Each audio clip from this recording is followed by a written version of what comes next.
আসসালামু আলাইকুম। ব্যাংক থেকে 2 লাখ টাকার বেশি তোলা যাইতেছে না।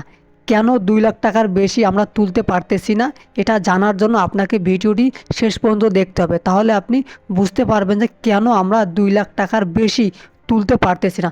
ভিডিওটি শুরু করার আগে ছোট্ট একটা রিকোয়েস্ট, অবশ্যই সাবস্ক্রাইব করবেন এবং অনেক বেশি শেয়ার করে দেবেন যাতে সবাই জানতে পারে কেন 2 লাখ টাকার বেশি তোলা যাইতেছে না।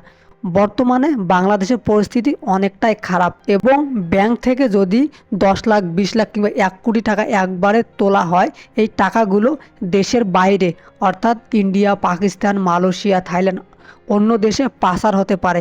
এই জন্য একটা সিদ্ধান্ত নেওয়া হয়েছে যে যাতে 2 লাখ টাকার বেশি কেউ তুলতে না পারে এবং এই টাকাগুলো যাতে দেশের বাইরে পাচার হতে না পারে।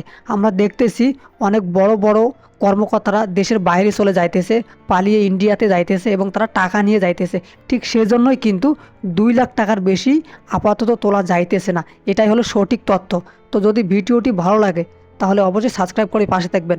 এখানে বাংলাদেশ ব্যাংকের বা বাংলাদেশের টাকা পয়সার কোনো সমস্যা নেই। আপনার টাকা আপনার অ্যাকাউন্টে ঠিকই আছে, জাস্ট সাময়িক সময়ের জন্য 2 লাখ টাকার বেশি তোলা যাইতেছে না।